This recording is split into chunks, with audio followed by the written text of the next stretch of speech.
بسم اللہ الرحمن الرحیم۔ جہاد اور کروسیڈ۔ ادھر دنیا کو اس امر کا اعتراف ہے کہ امیر المومنین حضرت عمر رضی اللہ تعالیٰ عنہ اسلامی معاملات میں بڑے سخت تھے اور شام کا جہاد آپ کا عظیم جہاد تھا۔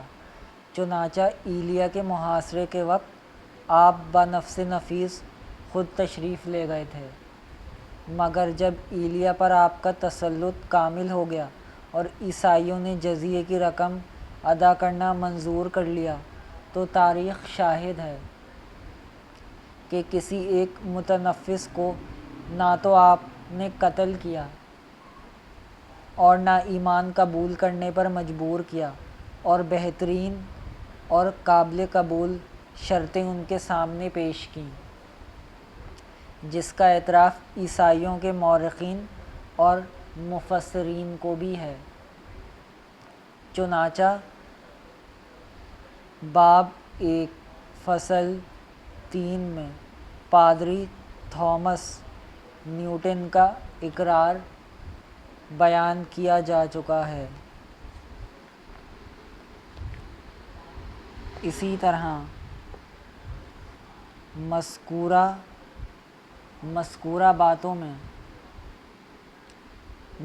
باتوں سے بھی آپ کو معلوم ہو چکا ہے کہ عیسائیوں نے اس کے برعکس مسلمانوں اور یہودیوں کے ساتھ کیا معاملہ کیا، جب کہ اسی ایلیا پر ان کا تسلط ہوا۔ شریعت موسویہ اور شریعت محمدیہ میں احکام جہاد میں فرق۔ پہلا فرق، شریعت محمدیہ صلی اللہ علیہ وسلم اور شریعت موسویہ کے درمیان مسئلہ جہاد میں پہلا عظیم الشان فرق و امتیاز یہ ہے کہ شریعت محمدیہ کے اصول کے تحت سب سے پہلے مخالف کو اسلام قبول کرنے کی باضابطہ دعوت دی جاتی ہے، بخلاف شریعت موسویہ کے، اور یہ بات ظاہر ہے کہ اس دعوت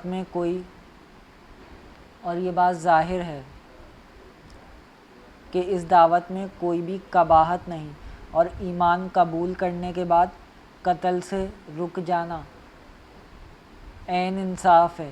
کتاب حزقیل باب 33 آیت 11 میں ہے، خداوند خدا فرماتا ہے، مجھے اپنی حیات کی قسم، شریر کے مرنے میں مجھے کچھ خوشی نہیں، بلکہ اس میں ہے کہ شریر اپنی راہ سے باز آئے۔ اور کتاب یسایہ باب 55 آیت 7 میں ہے کہ شریر اپنی راہ کو ترک کرے اور بد کردار اپنے خیالوں کو اور خداوند کی طرف پھرے، اور وہ اس پر رحم کرے گا، اور ہمارے خداوند کی طرف، کیونکہ وہ کثرت سے معاف کرنے والا ہے۔ قرآن کریم کی اس آیت کا بھی قریب یہی مفہوم ہے، جس میں ارشاد ہے، اگر تم شکر کرو اور صحیح معنی میں ایمان لے آؤ تو اللہ تمہیں عذاب دے کر آخر کیا کرے گا۔ دوسرا فرق یہ ہے کہ شریعت موسوی میں مخصوص 7 اقوام کے حق میں یہ حکم تھا کہ ان کے بچوں اور عورتوں کو بھی قتل کیا جائے، بخلاف شریعت محمدیہ صلی اللہ علیہ وسلم کے کہ اس میں ان کا قتل مطلق جائز نہیں، خواہ وہ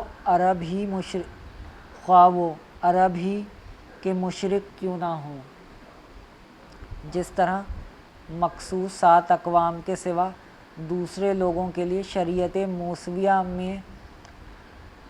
موسویہ میں بھی یہی حکم تھا۔ بس آج کے لیے اتنا ہی۔